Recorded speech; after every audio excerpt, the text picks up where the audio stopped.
Capítulo 15. Dizem que as histórias e os mitos daquele lugar foram construídos pelas pessoas que nunca pisaram lá. Falam sobre uma terra em que nunca chove e nunca se adoece. Falam sobre céus tomados pelo vôo de crianças elfos e casas erguidas ao longo de árvores, diante dos portões de Mantaquim. Falam sobre uma civilização de elfas amazonas de pele bronzeada e olhos sem pupila, liderando indígenas moicanos como serviçais. Uma ilha que refletia tonalidades em verde e azul e exalava cheiros de plantas exóticas que só existiam ali. Uma localidade tão extraordinária que permitia acesso apenas aos que acreditavam em sua existência. A terra que para aqueles que lá viviam eram as terras de sempre. Mas para todos os outros eram as terras do nunca. Era o período mais frio no ano naquele lugar, mas mesmo períodos de frio naquelas terras seriam considerados períodos de calor para outras culturas. A temperatura variava ao redor da casa dos 20 graus, mas o vento que vinha do mar sempre parecia nadar de braços dados com uma brisa mais gélida do que de costume. As colmeias dormitórios ainda abrigavam o povo moicano. Elfas amazonas ainda guiavam tigresas e crianças elfos ainda exerciam a função de médicos e curandeiros, enxergando os feridos além dos corpos físicos. Mas o nunca estava diferente, porque alguns de seus elfos cresceram, e um deles passou a voar. O fenômeno havia acontecido durante a Primeira Guerra Mundial de Nova Éter, na batalha contra Brodnag, 5 anos atrás. Uma batalha em que 1.500 fadas, montando dragonesas, invadiram um reino gigante, ao lado de 6 elfos animalescos crescidos. Para o mundo, o motivo daquela batalha se concentrava na criança humana, tomada refém pelo rei Blundenbor, e considerada por muitos a reencarnação do Salvador Merlin. Para Peter Pendragon, porém, sua motivação mirava um objetivo extremamente particular: recuperar o corpo de sua antiga amada, o Wendy Darling, embalsamado como um troféu pelo exército gigante. Em pleno palácio ímpico, em um ato final antes de assumir derrota, o rei Blundenbor arremessou o corpo em direção ao abismo abaixo diante do rei Peter, para que, ao menos ali, ele experimentasse um último sabor de vitória sobre o elfo-rei. O que se viu, porém, foi magia. Tomado pelo desespero, Peter Pendragon correu e arremessou a si próprio em um salto de fé na direção do corpo em queda, e de suas costas se rasgaram asas de dragões, retraídas que lhe permitiram se reconectar com a pureza que apenas as crianças elfas tinham. E assim, Peter Pendragon voou mais uma vez. Ao lado de elfos e fadas amazonas, naquele dia batalhava um humano, porém, e seu nome era Axel Branford, segundo príncipe de Arzalum, campeão do mundo de pugilismo, noivo prometido de Livit, princesa do Nunca. Assumindo um compromisso traçado pelos pais há tempos, Axel trocou Arzalum pelo Nunca e se casou com Livit, garantindo no ato a aliança do povo élfico e o cumprimento da palavra de sua família. Em troca, apenas a renúncia do grande amor de sua vida. Renegar Maria Hensel, porém, não foi a única dor com a qual Axel teve de conviver ao longo daqueles anos. Todas as noites, ao se deitar, outras marcas se espalhavam pelos pensamentos, maculando suas tentativas de sono. Primo Branford sendo morto por Babal, em um ataque articulado por Jamil Coração de Crocodilo, enquanto ele estava em Andraine. Terra Branford morta para sacrificar sua própria existência. Um sacrifício para que ele continuasse vivo. Anísio Branford, transformado em um grotesco homem com pele leprosa anfíbia. Amaldiçoado por Bruja. Um Anísio que havia saído de Andraine após a Axel lhe dizer que gostaria que ele morresse. Mon Workstone, seu antigo guarda-costas Troll Muralha, provavelmente seu melhor amigo, morto nas mãos de um mestre anão. Maria Hensel, nos braços de outros homens. O que restava da junção de todas essas memórias era um ser humano furioso, um homem mais velho, mais carrancudo, cuja imagem física lembrava bastante a de Primo Branford, quando iniciou sua caçada de bruxas aos 25 anos. Você já imaginou, Axel, se cada pessoa que sofre uma perda, se cada ser humano neste planeta que passa por uma provação que considera injusta aos seus olhos resolvesse canalizar ódio na direção de algo ou de alguém? O cabelo estava maior, como nunca antes, lhe batendo no peitoral. A barba clara lhe tomava o rosto. E se nunca chegava a ser tão grossa quanto a de Anísio, ainda assim era suficiente para lhe fazer parecer anos mais velho. Cortes, cicatrizes, hematomas e suturas se espalhavam pelo tronco ainda mais definido e repleto de pelos. Um detalhe impensável em sua época de pugilista, e a pele castigada pelo sol. O que sobraria do mundo? O que mais diferenciava aquele Axel Branford do príncipe que Arzalon havia conhecido era a redução do sorriso, a alegria e a humanidade que ele trazia na presença da plebe, como se fosse um dos seus. Um príncipe que sempre celebrava a vida e naquele momento pensava apenas em como ainda era fraco para tirar a vida de um mestre anão em uma batalha que ele havia prometido vencer. Quando você estiver pronto, eu estarei esperando. Nem tudo, porém, naquele Axel era amargura. De sua época áurea, representando Arzalon no punho de ferro, diante de sua nação e de todos os reis, restava o aprendizado mais impactante, que modificara sua forma de enxergar o mundo. Ao contrário do que a maioria das pessoas poderia pensar, a luta mais importante de Axel Branford naquele torneio não havia sido a final contra Radamisto, pondo à prova a rivalidade de Arzalon e Minotauros. A sua luta mais importante havia sido na semifinal contra Ruggiero, o estrangeiro de olhos rasgados que havia viajado do Oriente para levar algo que o Ocidente jamais havia visto. Aquilo é arte marcial? Em uma luta que apenas ele e Ruggiero sabiam que o príncipe, na verdade, havia perdido. A Axel aprendeu a associação entre luta marcial e caminho espiritual, entre corpo, mente, equilíbrio e formação moral. Tudo ser. Uma filosofia que ultrapassava a ciência bélica e se ancorava em uma elevação humana. Artista marcial compreender que ter dentro de si uma energia maior. A descoberta tomou ares de obsessão. Durante 5 anos naquela ilha, a Axel dedicou todos os seus dias a buscar expandir conhecimentos, dos quais ele havia tido apenas uma fração de sua potência. Éter. Os primeiros meses lhe ajudaram a manter a forma, a melhorar a respiração, a compreender o próprio corpo, mas ainda era pouco. Quando praticava, limpava seus pensamentos. Quando se afastava da prática, os pensamentos que ficaram para trás retornavam agressivos, incomodados pelo esquecimento. Foi Livit quem o salvou de sua própria prisão. Oriunda de uma sociedade de elfas amazonas que sabiam trabalhar com vibrações energéticas, Livit estava mais avançada de onde a Axel queria chegar do que ele próprio. Sua principal contribuição foi fazê-lo entender que tudo o que ele buscava estava descaradamente ao redor de si mesmo. O príncipe de Arzalon se sentiu estúpido ao compreender aquilo, da mesma maneira como já havia se sentido uma vez diante de uma fada que o colocara à prova. Afinal, tudo o que precisava para encontrar o que estava buscando era o próprio nunca.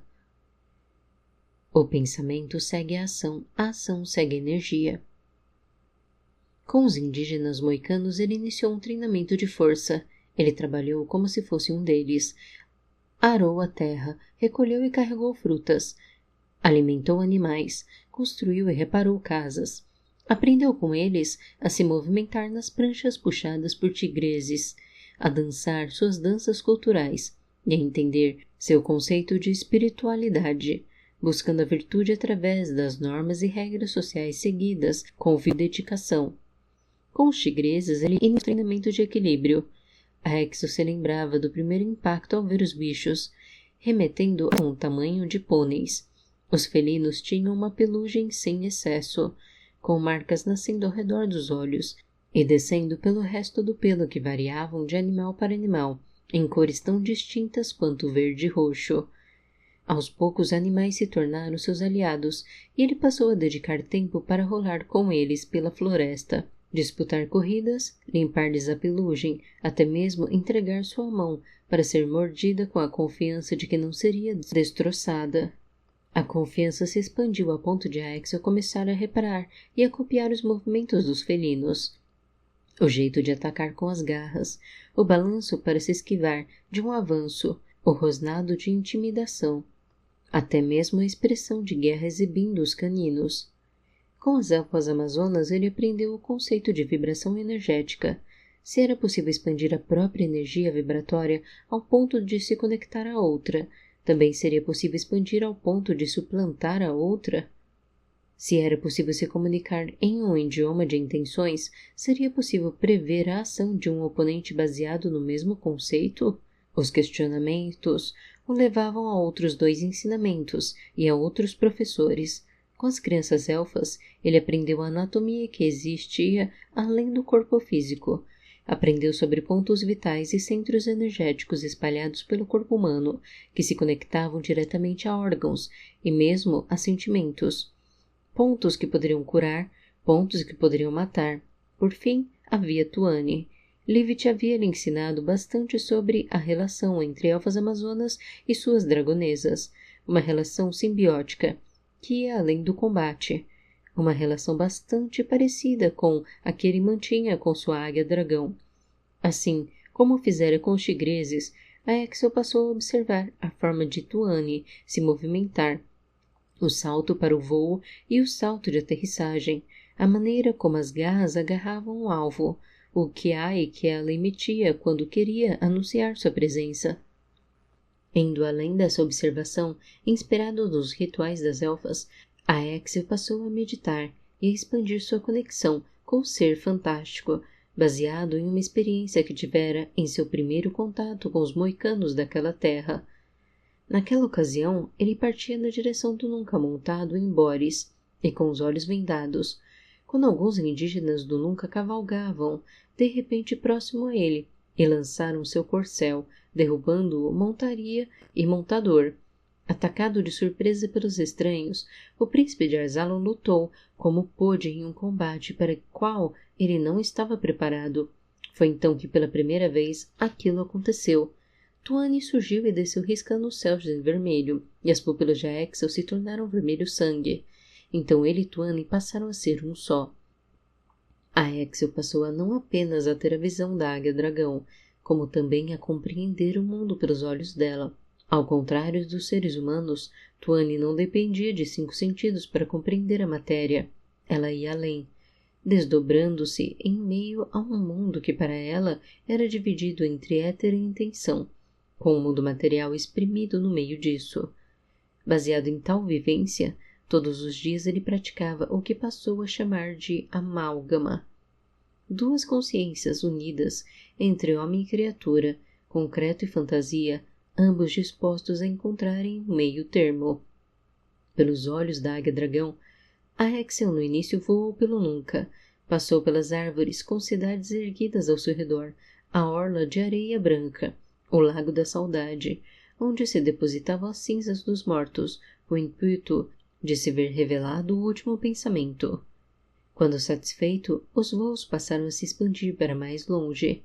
Tuane passou a ser sua forma de ver Nova Éter além do Nunca, como uma bola de cristal, como uma visão além do alcance.